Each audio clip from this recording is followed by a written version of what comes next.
Greetings, friends. It's Thunder here.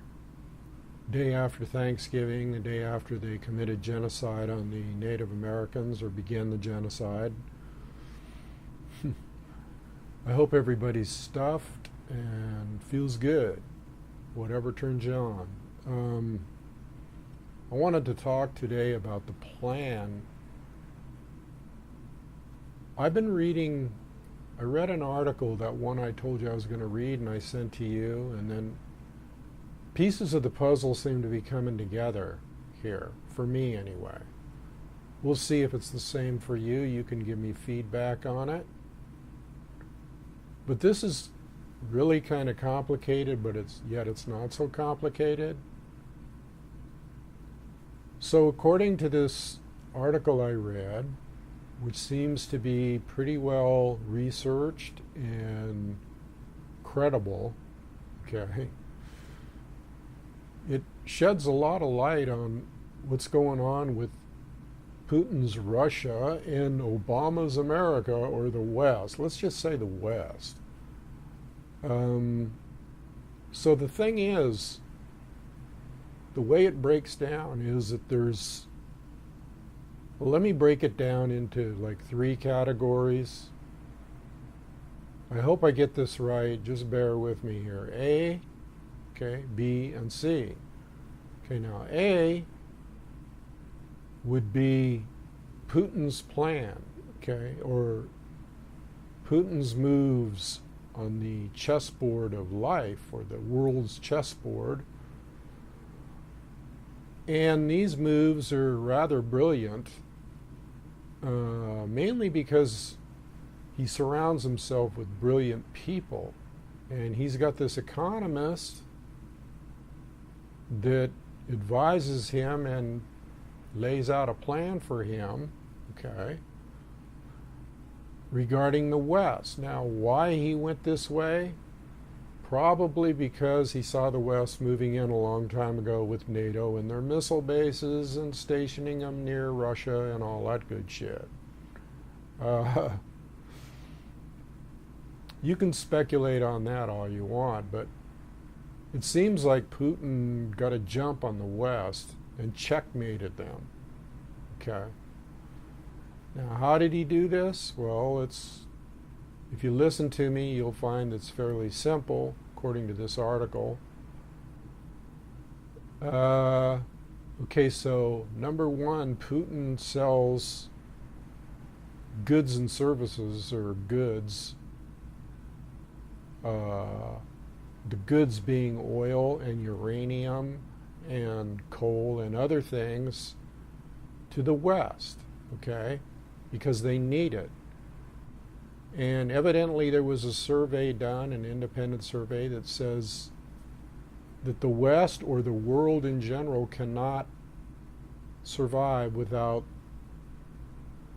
the resources that Russia has in the form of oil and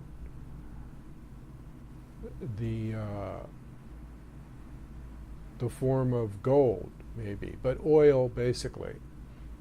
So Putin was ahead of the game anyway, because he's got huge oil reserves. And so he sells this oil to the West and to the U.S. and he sells uranium to the U.S. for light bulbs. I didn't know that. But he sells it all for gold, okay? And he's been selling it for gold, and that's what he wants to take, is gold. Now, if he can't get gold, he will take the dollar, okay? Now, here's where the brilliant chess move comes in. When he gets the dollar from the West, okay, he immediately converts that dollar into gold by buying gold from the West, okay? So he gets the dollar from the West and then buys gold from the West. Now, this gold has been devalued, so he gets a real bang for his buck. He gets a lot of gold for the money that was just paid him. So that's the little trick in the loop there. We always knew that Putin wanted to get paid in gold, but if he doesn't get paid in gold, he immediately converts it to gold. Okay. Brilliant. So then he comes into alliance with China and some of the BRICS nations. And starts having a little gold fest, according to this. Now, the West hates this because they realize that the conversion to gold is going to destroy the dollar. And basically, it already has, because involved in all these little movements and all these little chess moves is a time factor. Okay? Just like in chess, you got the little stopwatch thing and they time the moves and stuff like that. You might liken it to that. Game over for the West because they're out of time. They're running out of time. They're out of time already, according to this. And there's no way that they can recoup or dig themselves out of the hole that they've dug themselves into. Okay? So that's part A, okay? That's plan A by Putin, the Grand Master. He's got him in a stranglehold, just like judo, which he is a black belt in, okay? And again, he surrounds himself with people that advise him. So that's kind of where all that is, okay? The world can't survive without the West, or the world basically cannot survive without Putin's share of what his resources. So he sells them a little bit at a time, and still he has plenty.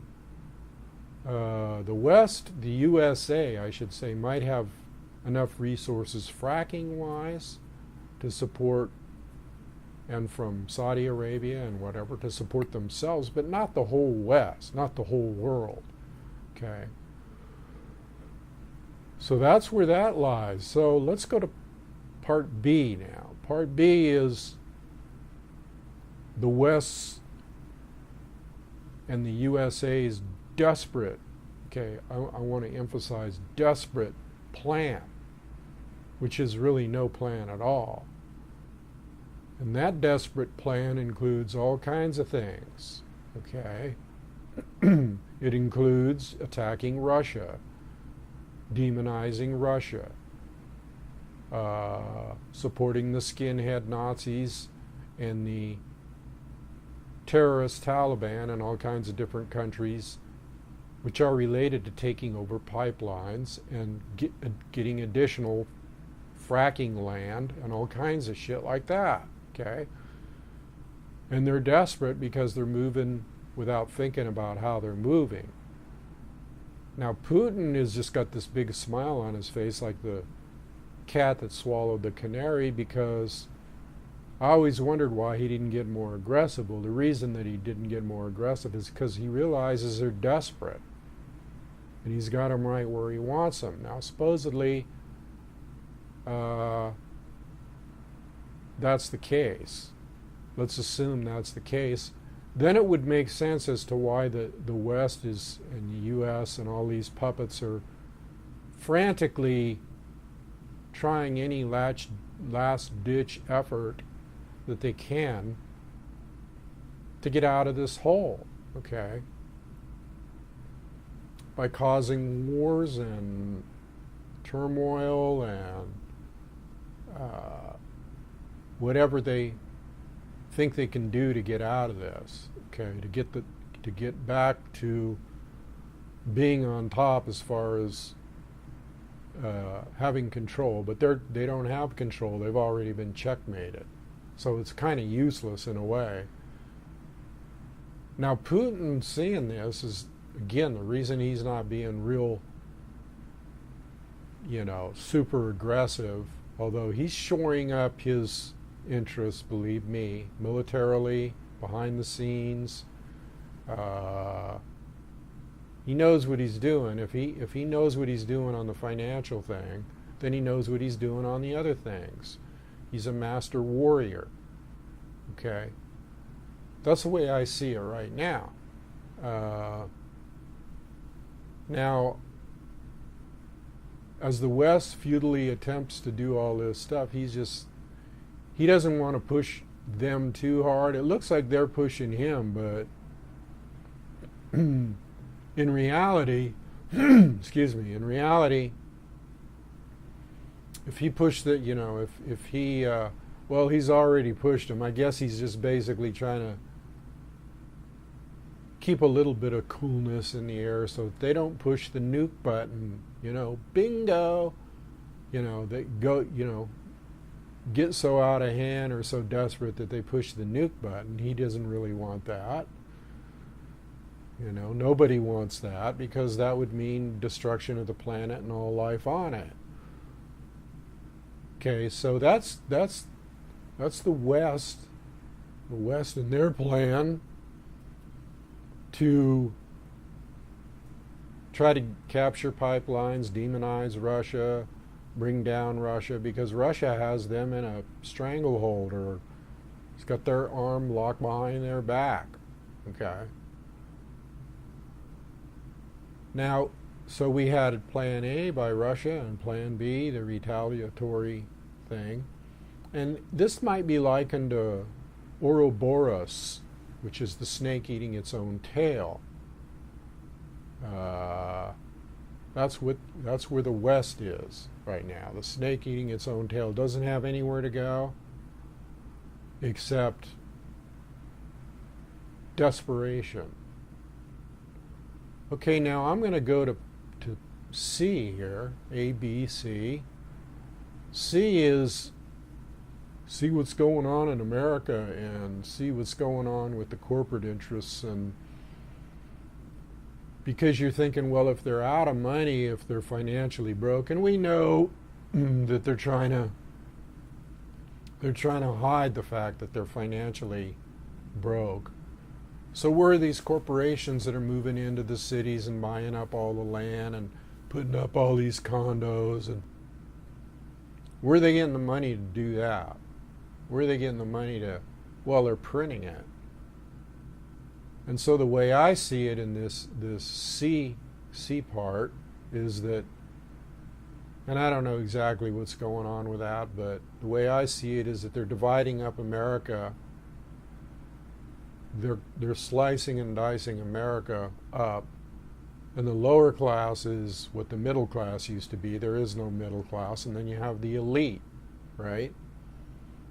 You have the elite few from all kinds of countries, not just this country, but from foreign countries, coming into America like it's a big Disneyland. So that's why they're upgrading all these places, and theme parks, and hotels, and coffee shops, and the biggity bang, boomity boom clubs downtown, and all this stuff. Meanwhile, they're suppressing the common man on the street, who is now almost in like a forced labor camp situation, living from paycheck to paycheck. Okay. So what's happening in the world is affecting the common man, not only here, but in a lot of different countries in the West. Okay. Basically, it's, party over, end of story, no more money. And remember I said before about America being on crutches, and I also said that it's all about money. It has to be all about, well, it is. Okay, it's all about money and resources, but this is a little insight from Thunder as to how I think everything's playing out here. Pieces of the puzzle, if you will, because it was hard to figure the chaotic conditions before, but now when you see this, you kind of realize it's a desperation moves by the West. They have painted themselves up like a street whore with these, developments and forcing poor people out of places and turning them into condos and raising prices. And now there's another part to this C. You might call it C, an extension of C, or it could even be D, destroy, or detract. How about detract? There's a good one. Distract. How about distract? That's even better. Distract everybody with, let's say, Ferguson, okay, stuff like that. Ferguson, ISIS, all the ridiculous stuff that the press continues to dwell on, and the media, who is another painted whore, street whore, not high-class call girl. So that's the way it looks to me, okay? And I think that they're chopping and slicing and dicing, and they're having to give, like China's getting a lot of land here, so maybe that's part of the indebtedness, okay? So they're, I don't know what the deal is on that. Are they slicing and dicing and selling parts of America to China because they owe money? Because China's not buying treasury bonds anymore. Okay, they know those are worthless, so they want land and gold. And somebody's trying to fix up this. It's a two-tier country. Okay, it's no longer the USA. It's Disneyland for the elite and the labor camps for the poor. It's kind of the way I see it. Could be wrong, but that's the way it looks like to me. That's the way it looks like it's going. And again, the elite come in here from other countries. They might even have homes here. They don't live here, but they think it's groovy to come to America. So we got the elite and we got the poor, or we got the lower class. And then we got the two plans. We got, the countries. Basically, it looks like Putin's checkmated the West, and they're just in desperate straits right now. Now, they may try to fool people and make it look like everything's hunky-dory and, everything is continuing on in a normal fashion, but it isn't normal. We can see that, can't we? Can't we see that it's not normal, that there's a lot of chaotic? So it's, in a sense, it's planned chaos. Now, when you see things like Ferguson, okay, you realize that they don't give a shit whether those people riot and burn down the little mom and pop stores, because the little mom and pop stores they don't want around anyway. They want to buy that land up for corporate use. So let them burn it down. They don't care. And it serves as a distraction too. Okay?